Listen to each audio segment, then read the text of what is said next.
Hello, and welcome back to Kyber Codex. Tonight, we have another Saber demo, review, and overview for you. Tonight, we're going to be looking at an 89sabers Fallen v2. So this is an older version of 89sabers Cal Kestis Hilt. It came to me pre-installed from 89sabers. It included 89sabers stand with the Fallen Order Cal Kestis plaque. It also included the Jedi Survivor grip, which we will put on in a bit. That's actually the reason I picked this up. Must have a Survivor version to go with my X-Tech Fallen Order. So the whole thing is anodized top to bottom. There's visible retention screws on the shrouds, and there's no black color on the emitter section, or the neck, or the grip, or the exposed engine. They kind of leave you to do all the paint work and weathering on the Fallen Order version yourself, although the Survivor version does come color accurate. It's got a 2-button setup with power being the big screw greebly here, and auxiliary being the little brass button on the opposite end. It includes a pretty nice looking blade plug. And take a quick look at the chassis.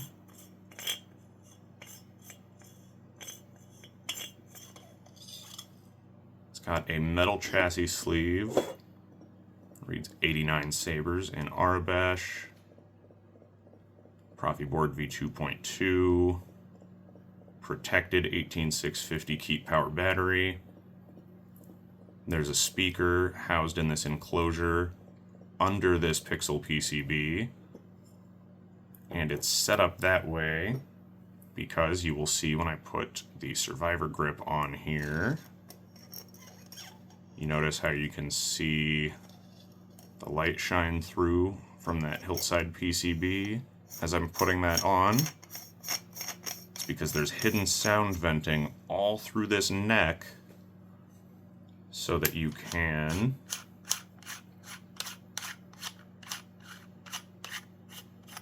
take the pommel off and use this as a one-handed coupler for a one-handed saber staff.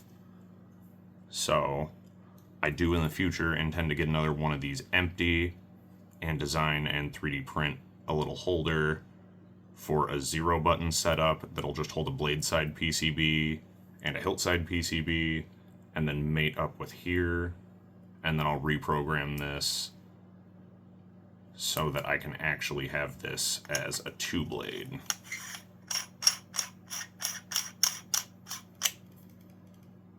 Otherwise, we just have one little vent for sound on the pommel itself, presumably because the grip is sound vented throughout.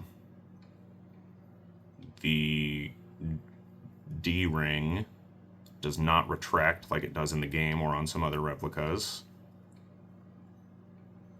Honestly, with the Survivor grip, the sound venting is a lot quieter than it is with the Fallen Order grip.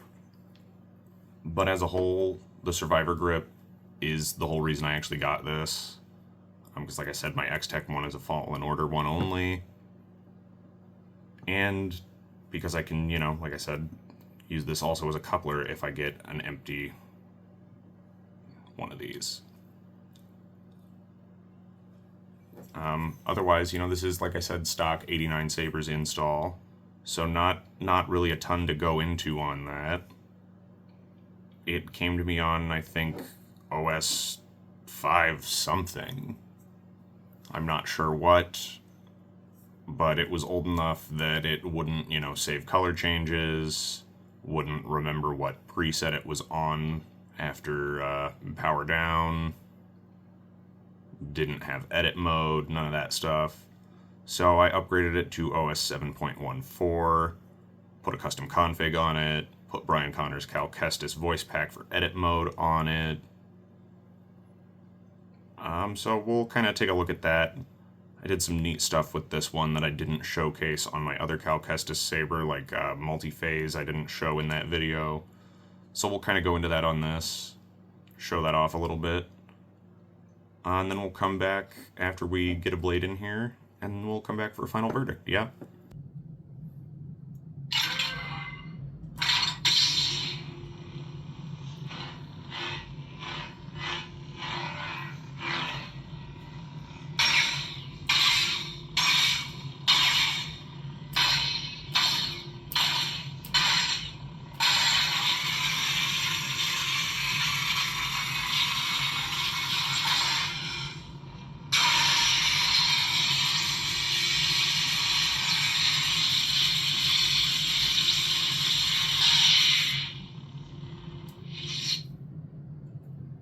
Party saber.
Party crossguard.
Kira, Jedi Knight.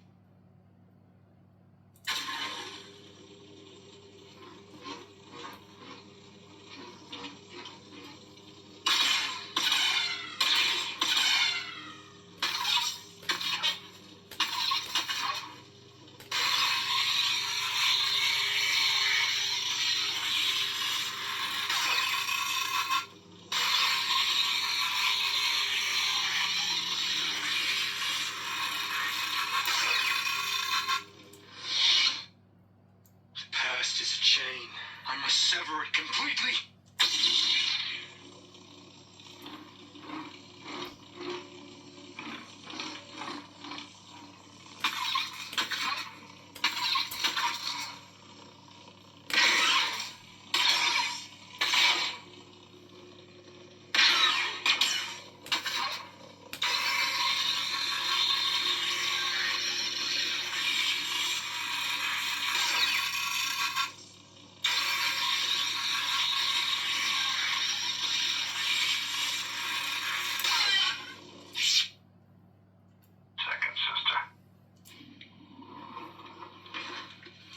Somewhere.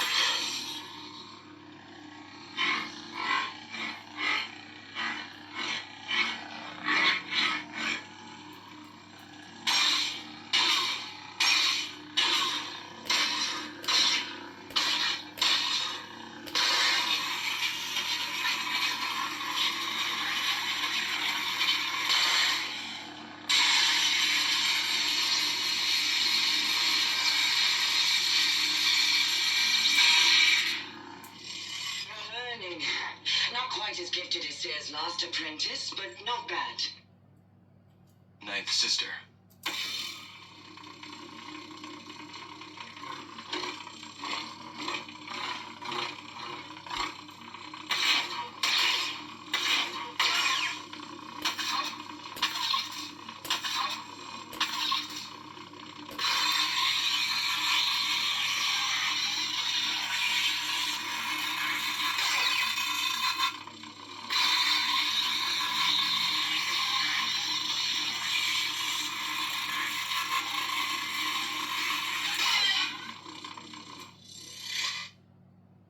Lord Vader.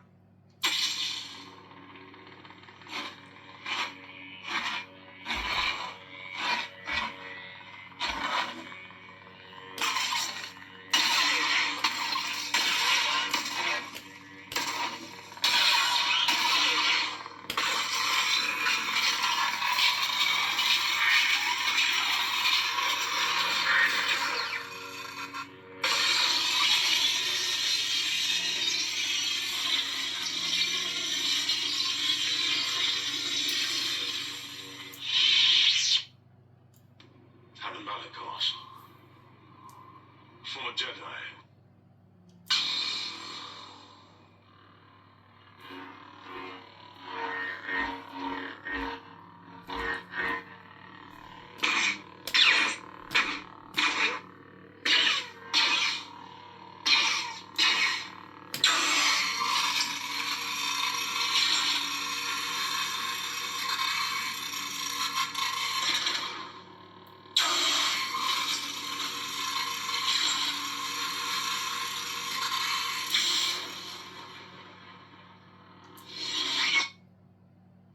Trooper Electro Staff.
So there you have it, the 89sabers Fallen V2.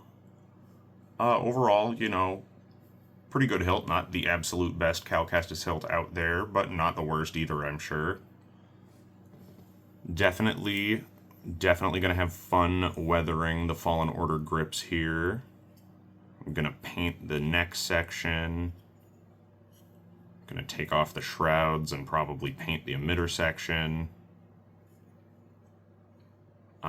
Actually though, the anodized finish on this looks a lot better in person than I thought it did in all the pictures that I've seen of it. I hope it looks as good in this video as I think it looks in person, because the anodized finish is pretty neat. I thought I was going to strip it all, go to raw aluminum, and then paint. But I might leave it this way and just do the paint, because I actually think that this looks pretty neat. And, you know, there's no way that I'm going to get it to a nice, polished aluminum look to match the Survivor pommel, so I might as well lean into the anodized look. So yeah, overall, I'm a fan. I enjoy it. There's things I like better about it and things I like worse about it than the X-Tech one that I have. The grip is much shorter on this than the X-Tech. This is much more proportioned for a regular human hand as opposed to, you know, being Jaro Tapal's lightsaber. So the X-Tech one is pretty big, which I like that the X-Tech one's pretty big, but this one is more comfortable to swing around, just from a usability perspective. I don't like that the switch solution adds an inaccuracy with the second button, but functionally I like these switches better than the one on the X-Tech, just because their plunger solution is kind of difficult to adjust because you need a right-angled slotted screwdriver, which not many people have. And so it's a lot easier to do some of the functions on here that require the use of both buttons at the same time than it is on the X-Tech one, even though it's not as visually accurate. Sound-wise, they both sound pretty good, especially with the Fallen Order grip. Like I said, you lose a lot of volume in the Survivor configuration, but I mostly wanted that to carry this around on my belt and to, you know, have an actual working Survivor hilt that I can display next to my Fallen Order hilt. I'm really looking forward to, like I said, eventually getting an empty second one of these so I can use this as a coupler and have a saber staff, because I don't actually have a saber staff yet. So yeah, that's kind of my final thoughts. Needs paint, needs weathering, works fine, but needs an OS update when you get it. Sounds pretty good. Comfortable in hand. You might be able to hear some rattle in here. That's fairly normal for these just because of the way they're constructed. When they're empty, it's really easy to stick an Allen wrench in here and pop these greeblies off, and then adjust the screws that hold the collar in here. Because the top isn't threaded, there's a little collar that threads into the top and then locks in with the set screws under these greeblies, and then this or this thread onto that collar. But since this one isn't just installed, but is installed with a static chassis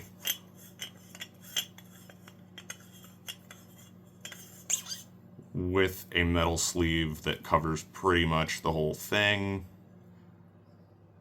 you can't really get there from the other end on these, so I have not bothered to adjust it. It doesn't affect the structural integrity of it. They are tight enough to hold everything together. There's just a tiny little bit of rattle that you can hear and barely feel. Not a big deal. Like I said, if yours is empty, easily fixable. If yours is installed, not the end of the world. So overall, yeah, I like the hilt. Like I said, it's not the end-all, be-all Cal Kestis hilt. I think this day and age, it's probably going to be the KR Kestis. but this is still a plenty good hilt. It'll be fun to weather, it'll be fun to paint, and most importantly for me, in Survivor configuration, it makes a great display piece with my X-Tech. So overall, I do not regret picking this up, and I would recommend it if you're looking for a Cal Kestis hilt that's not going to break the bank. Otherwise, if your budget is larger, Dennis Lukianov Agro Killer, Kara Sabers Kestis, Jimmy Saberjunk Saber Bay Survivor, all phenomenal hilts. So once again, this has been Kyber Codex. Thank you so much for watching. Have a wonderful rest of your day, and may the Force be with you.